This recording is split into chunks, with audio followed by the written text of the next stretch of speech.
అలసిన వానికి ఊరడించు మాటలు. సహోదరుడు భక్తి సింగ్ గారి పరిచర్య నుండి సేకరించిన అనుదిన ధ్యానములు. డిసెంబర్ 29. యెహోవా వీరు చూచినట్లు వీరి కన్నులు తెరవమని ప్రార్థన చేయగా యెహోవా వారి కన్నులు తెరవజేసెను. 2 రాజులు 6:20. మార్కు సువార్త 8:22-25 వచనములలో ఒక గుడ్డి వారిని యేసుక్రీస్తు ప్రభు దగ్గరకు తీసుకుని వచ్చినట్టు చదువుదాము.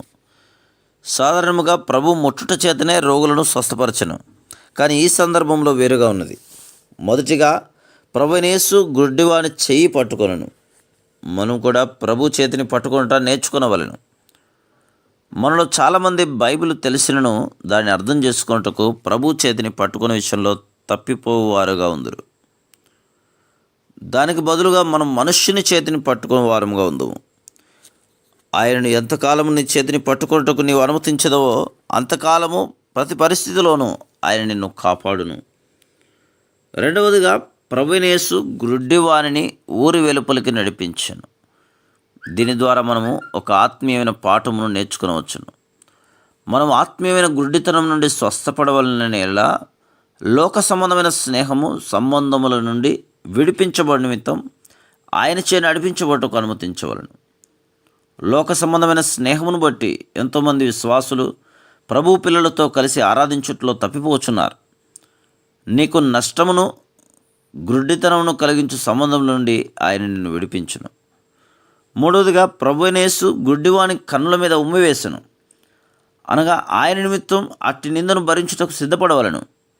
మనం ఆత్మీయముగా ఎదగవలననేలా నిందలను భరించుటకు సిద్ధపడవలను. మత్తయి సువార్త 10:24-25 వచనములు. 1 పేతురు 4:14.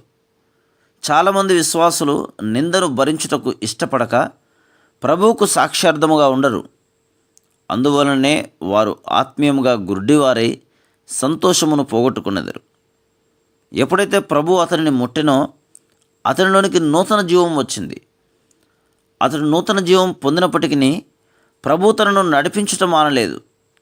ప్రభువు నీకేమైనను కనబడుచున్నదా అని అడిగినప్పుడు మత్తయి సువార్త 8:23 అతడు అవును ప్రభువా, ఎంత అద్భుతము నాకు కనబడుచున్నది అని జవాబు ఇచ్చుండవచ్చును. కానీ అతనిని ప్రశ్నించక మునిపే అతని దృష్టిని గురించి ప్రభువుకు తెలియను. అయినను అతడు యథార్థముగా ఒప్పుకొనవలనని ఆయన కోరెను.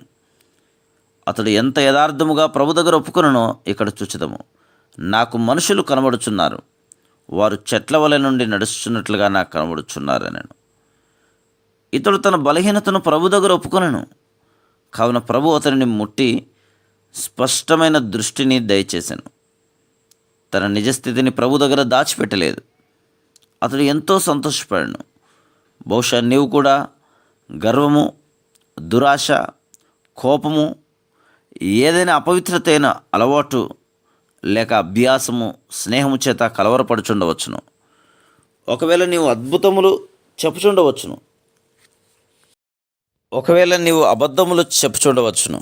ఈ బలహీనతలను బట్టి నీ ఆత్మీయ నేత్రములు మందగిలినవి.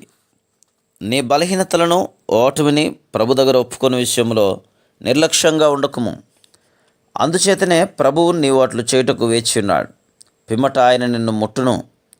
ఆయన ప్రేమగల, కృపగల, దయగల దేవుడు. ఆయన నిన్ను మరొకసారి ముట్టి నీకు పరిపూర్ణమైన ఆత్మీయమైన దృష్టిని సమకూర్చును. Praise the lord.